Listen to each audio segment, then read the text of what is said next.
My cousin outed my relationship at Thanksgiving and now my family won't speak to me.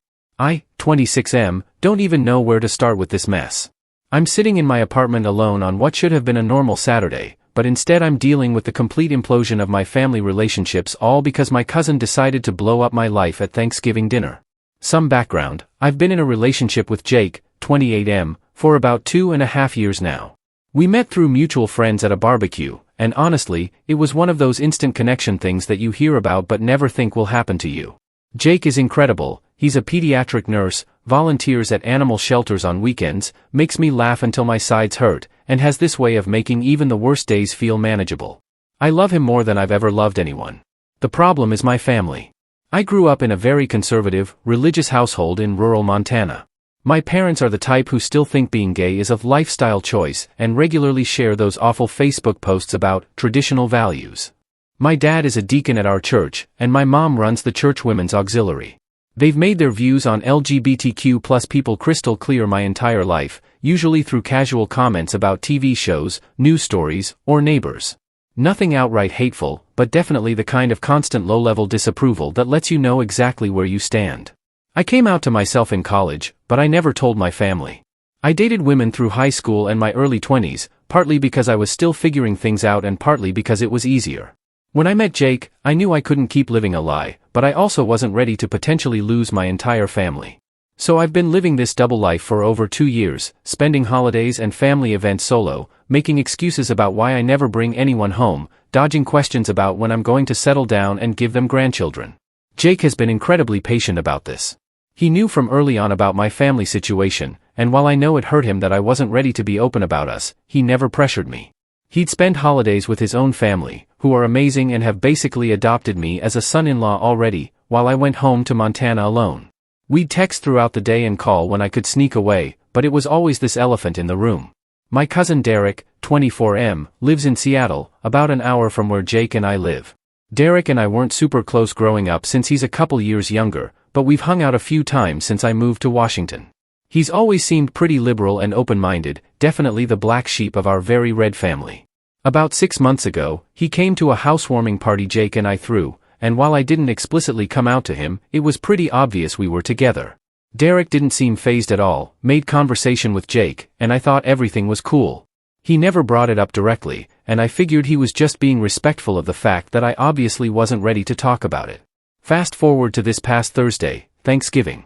I drove home to Montana like I do every year, prepared for the usual routine of deflecting questions about my love life and feeling guilty every time someone asked why I couldn't bring a nice girl home to meet everyone.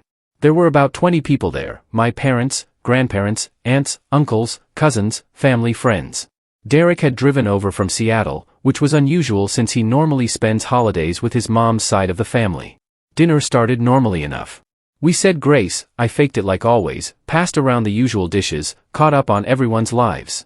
My aunt was bragging about my cousin Sarah's new promotion, my uncle was complaining about politics, my grandmother was asking everyone when they were going to make her a great-grandmother. Standard family dinner stuff. But Derek was acting weird. He seemed nervous, kept glancing at me, and wasn't really participating in conversations like he normally would. I figured maybe he was just tired from the drive or stressed about work. He's in tech and had mentioned being swamped with some big project the last time we talked. About halfway through dinner, my mom brought up the dreaded topic. "So honey," she said, looking at me with that hopeful smile she gets, "are you seeing anyone special? Mrs. Henderson from church has a lovely daughter who just moved back from college, and I thought maybe."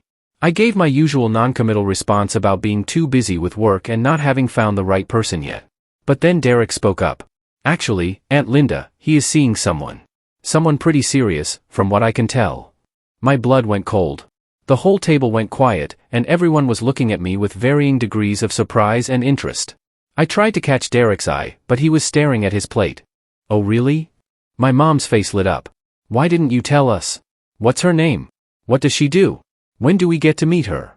I was scrambling, trying to figure out how to handle this without lying outright but also without confirming what Derek had implied.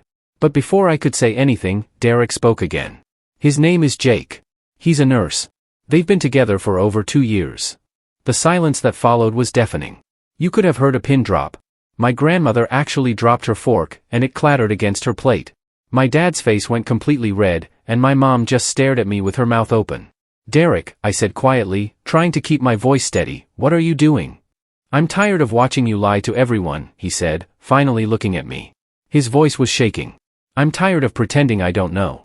They deserve to know who you really are. That wasn't your choice to make. I managed to get out, but the damage was already done. My dad was the first to explode. He slammed his hand down on the table, making all the dishes jump. Is this true? He demanded. Are you gay? The way he said it, like it was the worst thing he could imagine, made my heart sink. But there was no point in lying anymore. Yes, I said. I'm gay, and Jake and I are together. What followed was the worst hour of my life. My dad went on a rant about how I'd been living in sin, how I'd chosen this lifestyle, how disappointed he was. My mom started crying and asking where she went wrong as a parent. My grandmother couldn't even look at me. Various aunts and uncles chimed in with their opinions, ranging from disappointed to disgusted to concerned for my immortal soul.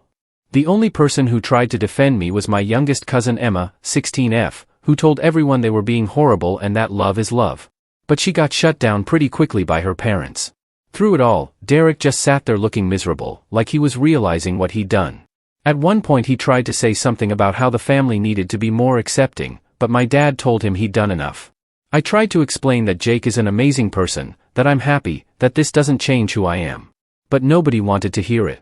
Finally, my dad told me that I wasn't welcome in his house as long as I was living this way, and that if I wanted to be part of the family, I needed to get right with God and fix myself. I left. Just got up, grabbed my jacket, and walked out. I could hear my mom crying behind me, but nobody tried to stop me. I drove straight back to Seattle, called Jake from a rest stop, and cried in his arms for about 3 hours when I got home. Since Thursday, I've gotten exactly 3 text messages from my family. One from Emma apologizing for how everyone acted and telling me she loves me no matter what. One from my mom saying she needs time to process and asking me not to contact her for a while. And one from Derek with a long apology saying he thought he was helping, that he didn't realize how bad it would be, and that he's sorry for betraying my trust. That's it. Radio silence from everyone else. No calls, no texts, nothing. My dad blocked my number entirely. My mom blocked me on social media.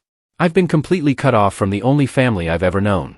The worst part is that I can't even be entirely mad at Derek, even though I want to be. I know he thought he was doing the right thing. He told me in his apology text that he hated watching me live in the closet and thought that if the family just met Jake and saw how happy we are together, they'd come around. He said he's seen other families work through this and that he thought ours could too. He genuinely believed he was helping. But he was so wrong. And now I don't know what to do. Jake has been incredible through all of this.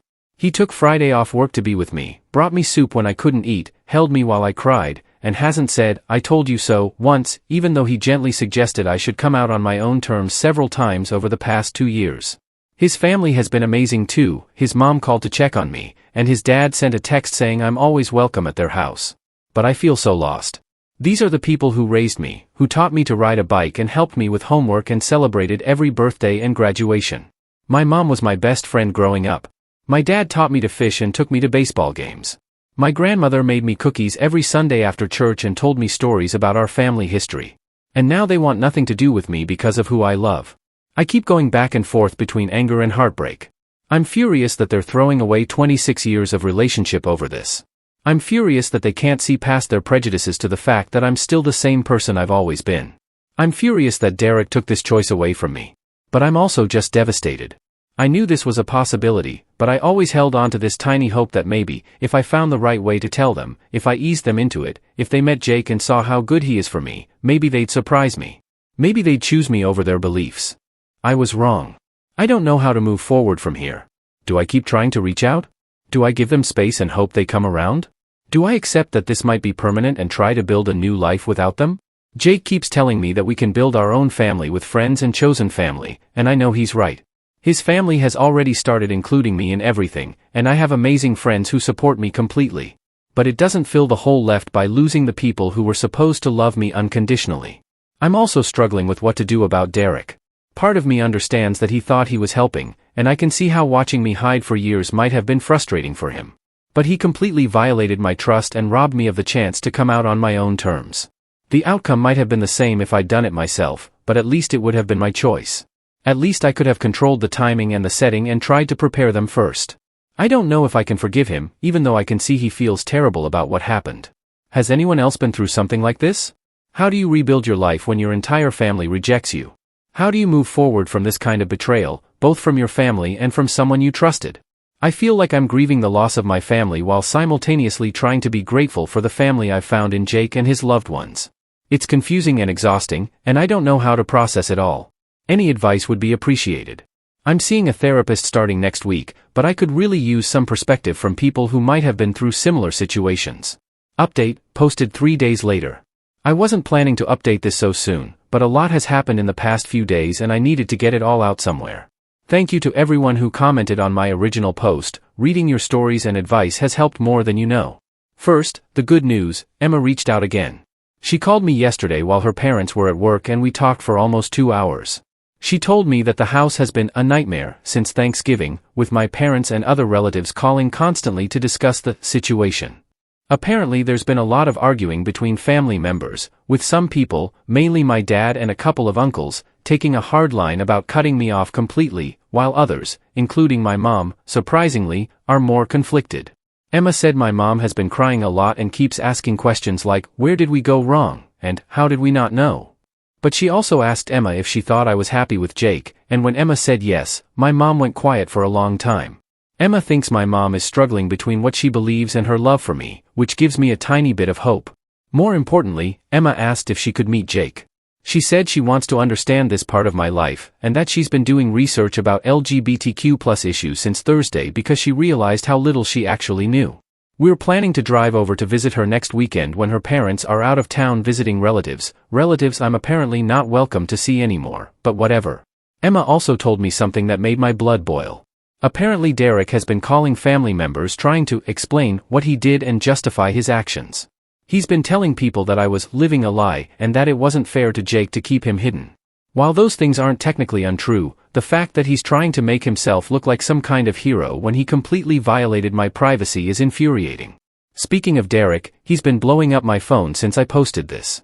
After I didn't respond to his initial apology text, he sent about 15 more messages ranging from apologies to justifications to anger that I won't talk to him. The messages started out apologetic but have gotten increasingly defensive. His latest one, sent at 2 a.m. last night, said something like, I know you're mad but you would have never done it on your own and now at least you're free to be yourself. I finally responded this morning with a single message, you took away my choice and destroyed my relationship with my family. I need you to stop contacting me. He hasn't replied yet, but I'm sure he will. The harder news is about my parents. Emma let slip that my dad has been in contact with our pastor about resources for me. When I pressed her on what that meant, she reluctantly told me that my dad has been researching conversion therapy programs. Apparently he's convinced that if I just get proper help, I can be fixed. This hit me harder than I expected. I knew my dad was upset, but the fact that he's actively researching ways to change who I am feels like such a deep betrayal. It's one thing to be disappointed or confused, but it's another thing entirely to think I'm so fundamentally broken that I need to be cured. My mom, on the other hand, has apparently been asking Emma a lot of questions about Jake and me. Emma said she's been showing her pictures from Jake's social media. Apparently Emma did some detective work, and asking things like, does he seem like a good person, and do they look happy together? Emma said yes to both, obviously, and that my mom just nodded and looked sad. I don't know what to make of that. Part of me wants to hope that it means she's coming around, but I also don't want to get my hopes up just to have them crushed again. Jake and I had a long conversation about all of this last night. He's been so patient and supportive through this whole mess, but I could tell it was starting to affect him too. He finally admitted that hearing about the conversion therapy thing really upset him, not just because it's awful, but because it made him feel like my family sees him as something that needs to be cured away. I realized I've been so focused on my own pain that I haven't fully considered how this is affecting him. He's been nothing but supportive, but he's also watching the person he loves get rejected by their family partly because of their relationship with him. That has to be incredibly difficult. We talked about what comes next, and we've decided to start planning a life that doesn't include my family, at least for now. We're going to spend Christmas with his family, and we're planning to take a trip somewhere warm for New Year's instead of me going home like I usually do. We're also going to start looking at apartments together. We've been talking about moving in together for a while, but I kept making excuses because I was worried about what would happen if my family found out. Well, they found out anyway, so there's no reason to keep hiding anymore. It's terrifying and heartbreaking and liberating all at the same time. I've also decided to reach out to some LGBTQ+ organizations in Seattle to see if they have support groups for people dealing with family rejection. I know I'm not the first person to go through this, and I think talking to others who understand might help. One thing that's been weighing on me is whether I should try to contact my mom directly. Emma thinks she might be open to talking, but I'm scared of getting rejected again. I don't know if I can handle her telling me she's disappointed in me or asking me to change who I am. But I also don't know if I can live with not trying. Has anyone been in a situation where some family members might be coming around while others aren't? How do you navigate that? Do you try to maintain relationships with the people who are on the fence, or do you wait for them to come to you? I'm also still processing my feelings about Derek. I've been reading a lot of the comments on my original post, and I see that people are pretty split on whether what he did was understandable or completely wrong. I think both things can be true. I can understand his motivations while still being angry about his actions. But I don't know if understanding is the same as forgiving, and I don't know if I'm ready to forgive him yet. This whole situation has made me realize how much of my life I've been living for other people's approval. I've been making decisions based on what my family would think, what my parents would say, what would keep the peace. And look where it got me. I ended up losing them anyway, but I also lost 2.5 years of being able to be open about the most important relationship of my life. I don't want to live like that anymore. I want to make decisions based on what makes me happy, what's right for Jake and me, what builds the life we want together. If my family can't accept that, then that's their choice, but it's not going to be my burden anymore. It still hurts. I still cry sometimes when I think about my mom or remember good times with my dad. I still feel angry when I think about how Derek handled things. But I also feel something I haven't felt in years, free. I'm free to talk about Jake with anyone who asks. I'm free to post pictures of us together. I'm free to plan a future without constantly worrying about what my family will think. I'm free to be myself, completely and openly, for the first time in my adult life. It's not how I wanted it to happen, and I wouldn't wish this process on anyone, but maybe Derek was right about one thing. Maybe I never would have done this on my own. Maybe I would have kept living a double life indefinitely, too scared to risk losing my family to actually live my life. I don't know what the future holds with my family. Maybe some of them will come around, maybe they won't. Maybe my relationship with Derek can be repaired someday, maybe it can't. But I know that Jake and I are going to build a beautiful life together, with or without their blessing. Thank you again to everyone who shared their stories and offered support. It means more than you know to not feel alone in this.